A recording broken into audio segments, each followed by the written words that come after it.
Saskatoon musician, recording artist Jordan Welbourne is here today to give us a bit of background of his past, his tours that he's been making, and a new CD release coming up April 29th. Jordan, thank you for making time today. Thank you very much for coming having along. Tell us a little bit about yourself, and then we can talk about the music. Who is Jordan Welbourne? How did he get to be where he is today? Well, I'm just a Saskatoon resident. I grew up in the west side of Saskatoon.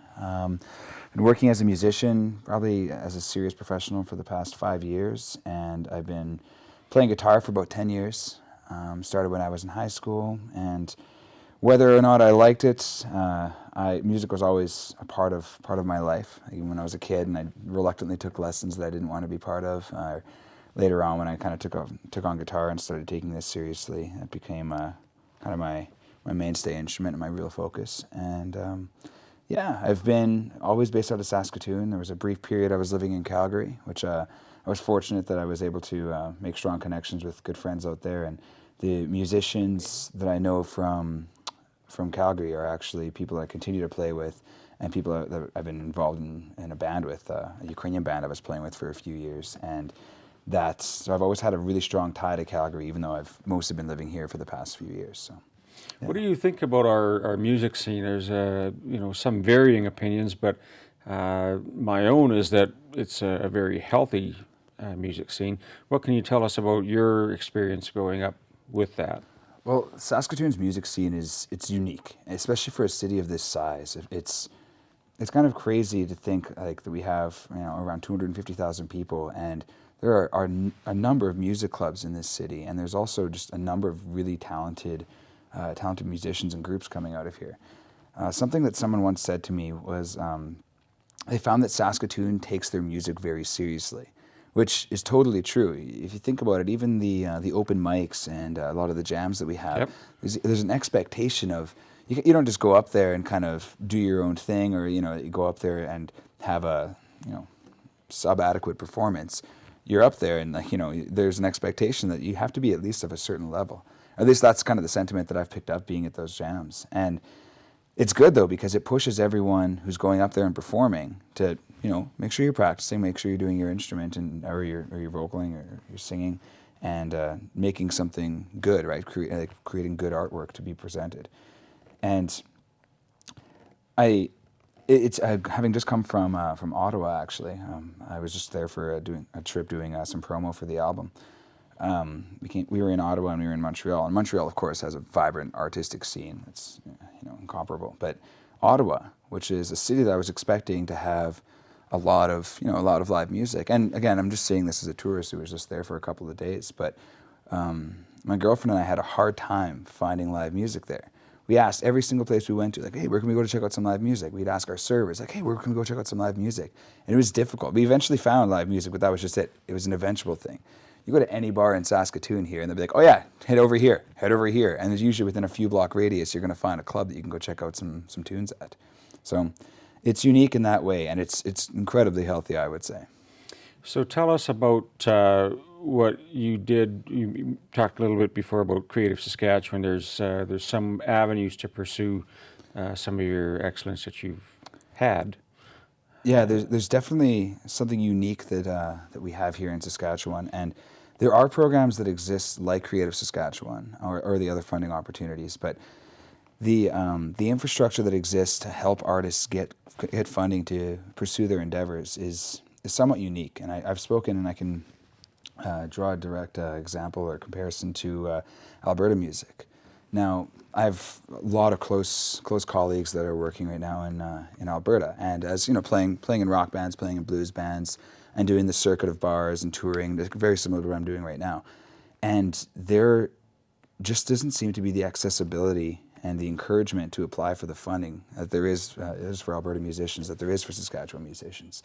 We have people who are getting thousands of dollars from Creative Saskatchewan to support the arts, and it's awesome. I'm not going to put a bias here of any political party or anything like that, but just the fact that Creative Saskatchewan is there is fantastic, and I'm really happy that that's continuing to be part of our infrastructure that we have for the artists, because the output's been great. I mean, there have been a number of, and just speaking from a musician standpoint, a number of really great records that have been supported through Creative Saskatchewan, which is awesome, right? It's helping create this artistic identity for Saskatchewan music, so that the stuff that's coming out of here is now getting this reputation on a national level as being awesome, good music, which is great. So you've had your tours, North America, Europe, and again heading out May and June. Talk about your music, your stamp in the music world. What are you writing about? And you've got one single that's getting some airplay. Well, I tend to write from personal experiences. I actually find it really difficult to still write from taking a separated stance for my music. I haven't quite gotten to that point yet. So a lot of it is still writing from personal experiences. And whether I put a spin on it, whether I create a more of an identity for the character that the song is coming from, it's still from something that I've personally experienced. Because even though I've been playing guitar for 10 years and playing music for even longer than that, I still find myself to be somewhat of a young songwriter, right? I still write from a younger perspective. But the current single that we have out right now is Rattlesnake Jake, which is, we've been very fortunate to be getting radio play on Rock 102, also a few channels across Western Canada where we've been pushing it. So it's really great, and I've been really fortunate that the first single we put out was so, widely accepted and enjoyed by a lot of people. Like, a lot of people have said they really like the song, so I've been really happy with that. The song was actually written in Austin, Texas. I was on tour last summer with an indie rock band from Saskatoon called Autopilot, and we were down in the southern states. We were down in Austin, and we had a day off, and I went and checked out this great blues band. It wasn't a blues band; it was actually a blues jam that was happening, kind of like the one we have at Butts.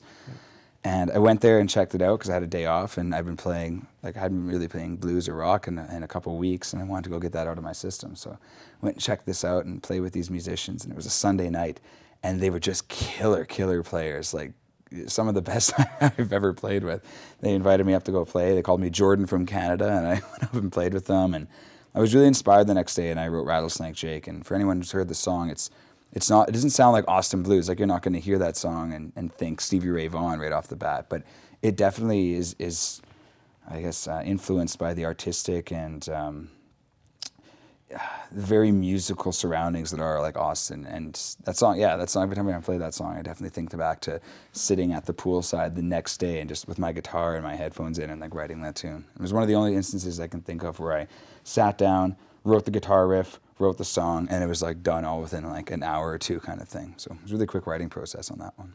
Look forward to seeing that make some chart-topping experiences there for you. What other songs can we look for, and can you give us a sense of what you thought of when you wrote? Sure, yeah. So the EP that I'm releasing is called Reach Out, and it's a 6-song EP. Gives a nice, broad kind of flavor of everything that I've been doing and how I think of myself as an artist. So going through each track, the first track is Reach Out. It's kind of an anthemic, a little bit of a slower song, but definitely has kind of an anthem feel to it. The chorus is really singable, and it's right at the top of my lungs kind of thing. And it's actually a tune about heartbreak. It's a song I wrote as kind of how do I put this nicely? It's a resentful tune, let's say that. Then the next song is Set Me Free, which is a little bit more of a fun song. It's upbeat. It's in a major key, which is actually kind of a uniquity on the album. Not very many of the songs are in major keys. That one's just about a person dealing with the issues of being away from their partner, and a little bit of mistrust in there too. The next song is called Marathon. That one I wrote about the feeling. I remember the feeling that I had when I was working a job that I felt like was going absolutely nowhere. I wasn't able to get a step ahead in anything. Wasn't getting the celebration I thought that I deserved doing it. And that's just kind of like a nice working man's song as far as everything goes. Really singable. Got a nice catchy guitar riff on it too. And then the song after that is the complete departure for the album. It's a slow ballad called Terrain. And that song is about heartbreak, but from the perspective of the person who did the heartbreaking, like who was not the victim's perspective. And it starts off really, really slow, and it's probably the most emotionally building song because it starts off very, very solemn, and builds over the course of like the 5 minutes of the song into a huge, long, like minute and a half guitar solo at the end too, which is one of the only times I do that on the album, where I have like a nice big long guitar solo. And so that one's the emotional departure. The next song is the instrumental that I wrote with the producer, and it's fun because that one's completely indulgent. We just sat there and traded back and forth and played guitar solos as well as we could on that track. A lot of fun to record. Kind of sounds like a mix between Slash, Let Me Kill Mister from Motorhead, and a little bit of Thornley as well from Big Red. So it's cool. And then the last track being Rattlesnake Jake, of course. Where do you see yourself going here in the next 60 days into May and June, and what's the future holding for you? Well, after the release, which will be on April 29th, next Friday. And that's at... That's at Village Guitars in Riversdale. Yeah. So after the release, we will be doing a bit of touring in Alberta. So we have a kind of a plan of how we're going to be doing this. May, we're going to be hitting up Alberta. In June, we're going to be hitting up Saskatchewan, Alberta, and British Columbia. And then in July, we'll be going to the island. So we're going to be going to Vancouver Island. And then in August and September, we'll be doing Eastern Canada as well, too. So we're going to try and cover the country in the next 90, 120 days. Someone wants to get a CD, how would they do that? The easiest way would be over iTunes, or to contact me, I guess. You can look me up, Jordan Welbourne, on either Facebook or via my website, jordanwelbourne.com. You want to take us out on our happier note? Sure, I'll play a little blues for us on our way out. Jordan Welbourne, we'll be back after he's finished here.